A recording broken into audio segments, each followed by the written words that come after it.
ഈയിടെ ആദിലയ്ക്കും നൂറയ്ക്കും അഹങ്കാരം കൂടി വരികയാണ്. ടാസ്കിലും അല്ലാതെയും അവർ കളിക്കുന്ന ചീപ്പ് ഷോ സത്യത്തിൽ കാണുമ്പോൾ വളരെ ബോറാണ്.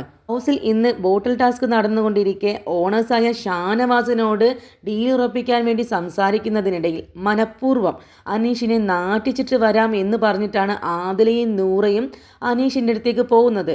ബോട്ടിൽ കാണാതെ ഡീൽ ഉറപ്പിക്കാൻ പറ്റില്ല എന്ന് അനീഷ് ആദിലയോട് പറയുന്നുണ്ട്. ആദില ബോട്ടിലുകൾ ഷർട്ടിനുള്ളിൽ വെച്ചിട്ടാണ് ഈ കാര്യങ്ങളൊക്കെ സംസാരിക്കുന്നത്.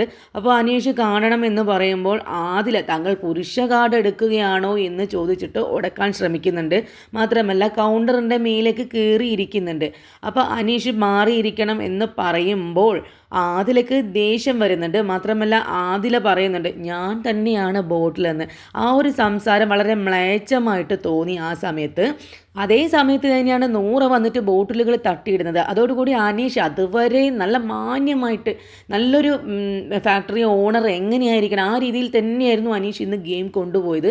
അപ്പോൾ നൂറ വന്ന് ബോട്ടിലുകൾ തട്ടിയിട്ടതോടുകൂടി അനീഷിന് ദേഷ്യം വരികയും മാറിപ്പോകാൻ പറഞ്ഞിട്ട് കുറച്ച് വെള്ളം എടുത്തിട്ട് മേലേക്ക് ഒഴുക്കിയായിരുന്നു.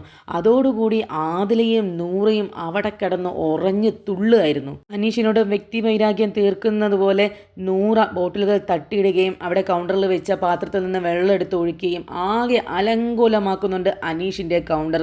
ആ മനുഷ്യൻ പറയുന്നുണ്ട് എൻ്റെ പ്രോപ്പർട്ടീസ് നശിപ്പിച്ചത് എന്തിനാണെന്ന് എനിക്കറിയണം എന്ന്. അങ്ങനെയെങ്കിലും അനീഷിനെ തളർത്തണം, ഈ ഗെയിമിൽ നിന്ന് പുറത്താക്കണം എന്നുള്ള ഒരേ ഒരു മെൻറ്റാലിറ്റി മാത്രമേ ആദിലയ്ക്കും നൂറയ്ക്കും ഉള്ളൂ. ആദില ഈടെയായിട്ട് അനീഷിനോട് എപ്പോഴും വഴക്കിടുന്നത് കാണുന്നുണ്ട്. എന്ത് ചെയ്തിട്ടാണാവോ? നമ്മൾ ലൈവ് കാണുന്നുണ്ട്, എപ്പിസോഡ്സ് കാണുന്നുണ്ട്. എന്തായാലും ഇന്ന് ആദിലയും നൂറയും അനീഷിനോട് വ്യക്തി വൈരാഗ്യം തീർക്കുന്നത് പോലെ കാണിച്ച ഈ ഒരു ചീപ്പ് ഷോ വളരെ വളരെ തരംതാണു പോയി എന്ന് മാത്രമേ പറയാനുള്ളൂ. കൂടുതൽ അപ്ഡേറ്റ്സുമായിട്ട് വരാം. ഈ ഒരു ചാനൽ ഒന്ന് സബ്സ്ക്രൈബ് ചെയ്യണേ.